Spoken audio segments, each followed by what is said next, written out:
Hello, everybody. Welcome back to Boncho Club. Today is February 2nd, and we'll be going over a few medical articles together. And let's get started. So, the first one we have here is that WHO warns cancer cases will jump nearly 70% by 2050.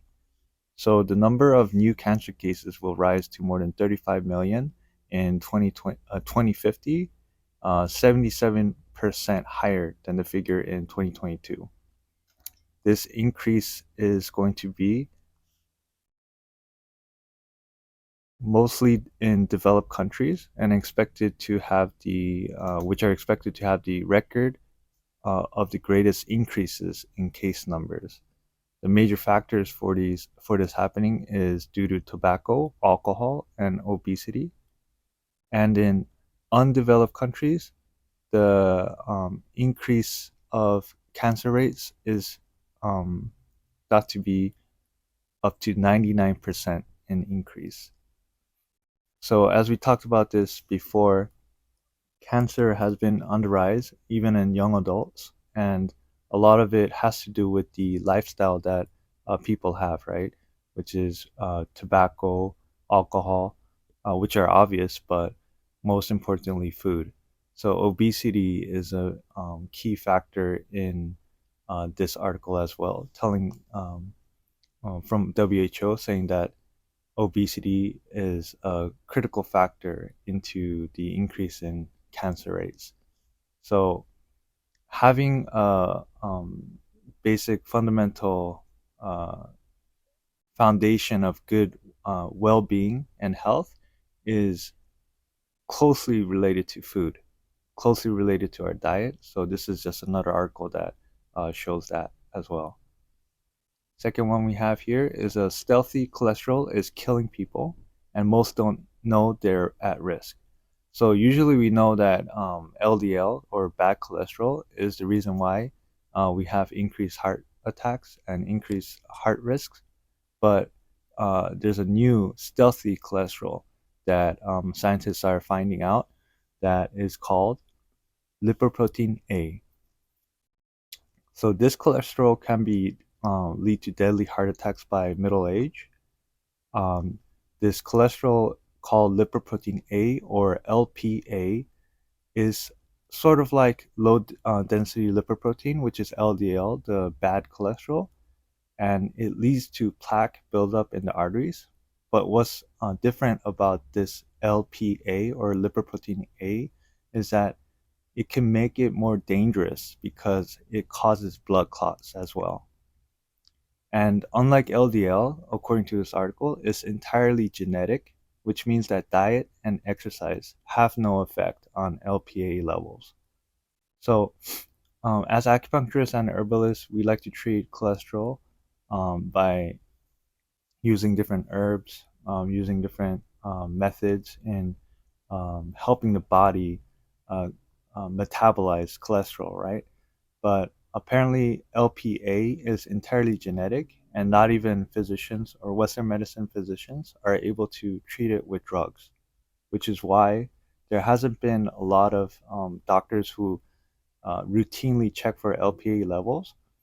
But according to this article, uh, the doctor from Hopkins says that there needs to be more people who look for this LPA because it could lead to the patient have changing their lifestyle into having better exercise, diet in order to prevent any other causes that might um, increase the risk of heart attacks.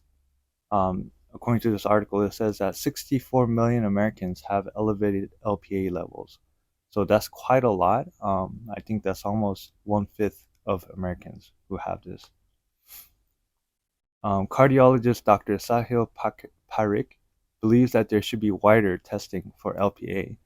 The challenge has been, according to the doctor, is if you test for something and you don't have a treatment for it, are you doing the patient any favors? Which has been why the article states that there hasn't been enough LPA testing. And then they go on to say that I used to not test for things that I couldn't treat, but now I do because I know on the horizon we're going to have good treatments. It gives patients hope. So one of these experimental drugs that the pharmaceutical companies are working on is called pelacarsen. So um, as health practitioners, it's good for us to know Western medication and Western was it pharmaceuticals, right? Because when we're dealing with patients, almost 10, like 9 out of 10, our patients are going to be using some sort of Western medicine. So I think it is good for us to be in the loop and know what kind of drugs there are, including experimental ones. And uh, a one drug that is used for LPA that Novartis is working on is called pelacarsen, which significantly drove down LPA levels in 98% of the people taking it. So this is a very promising drug that this article is stating. Um, yeah, so even though a lot of doctors do not test for LPA routinely, the article here says that they're convinced, the doctors are convinced in knowing one's own LPA can be life saving, even if drugs um, to treat it don't exist, because they saw that their patients, once they knew that they had high levels of LPA, they were more intentional with their diet and exercise. So I have all the articles on the description, so you could take a deeper dive into these articles to see for yourself. And we're now on the next one. So this one says several bizarre visual symptoms shown to be a strong predictor for Alzheimer's. So the rare condition called posterior cortical atrophy, or PCA for short, involves strange, troubling issues with vision, including difficulty judging distances, seeing movement, and recognizing objects.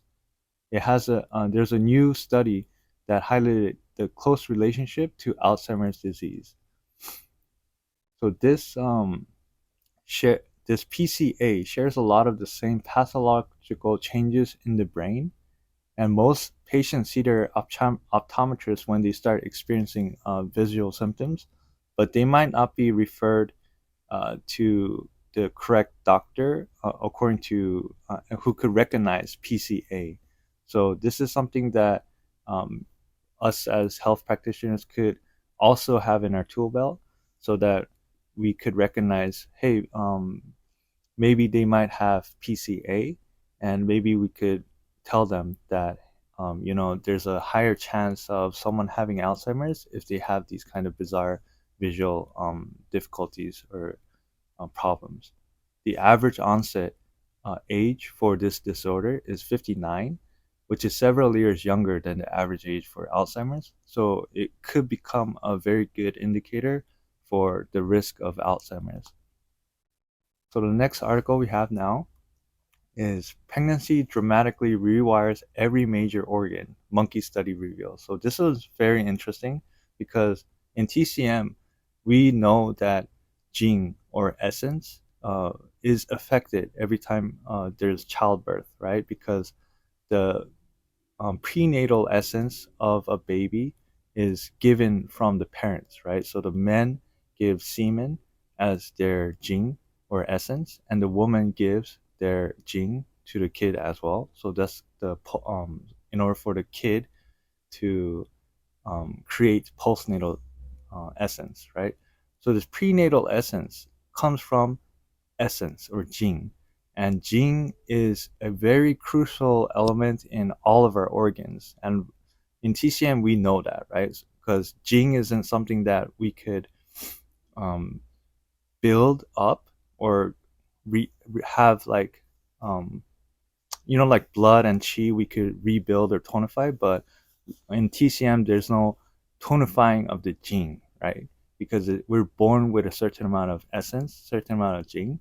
So this article is very interesting because it sort of correlates with the fact that gene or the major organs or more or our body has a very dramatic change when there is a child inside the body. So this study showed that chemical and hormonal changes that impact maternal organs. So this article states that chemical and hormonal changes that impact maternal organs are still poorly understood. So Western medicine still doesn't really understand why it affects it, how it affects body.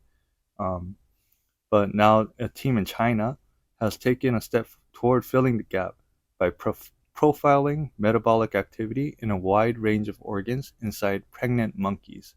Some organs, including the liver and heart, turned up as hotspots of activity as expected. Other tissues, including skin, saw surprising metabolic changes. So in TCM, like we said, gene affects all of our organs, our skin, our hair, our muscles, our organs, internal organs. So to us, it's not surprising that this study exists and that this was shown to have um, that this happens, right? Because to us, gene or essence is being affected whenever we have a child in the body. So that's pretty interesting to see this. But this is all the articles I have for today. I hope that this really helps you, and I'll be trying to do this kind of video every day so that you have a short and simple video that could help you gain knowledge in a short amount of time. So I was kind of quick and doing this, but hopefully this style could really help a lot of you guys to understand or have like a little tidbit of information on the Western side of medicine that you might not have um, been able to listen to or hear about. So thank you for listening. And if you have any questions, please comment down below. All the articles that I've sourced are going to be on the description below. And if you like to support what I'm doing, you could go to ponchofriends.com and purchase one of our products there, or go to ponchoschool.mn.co and subscribe to our study tools there as well. Thank you. Have a nice day, and I'll see you tomorrow.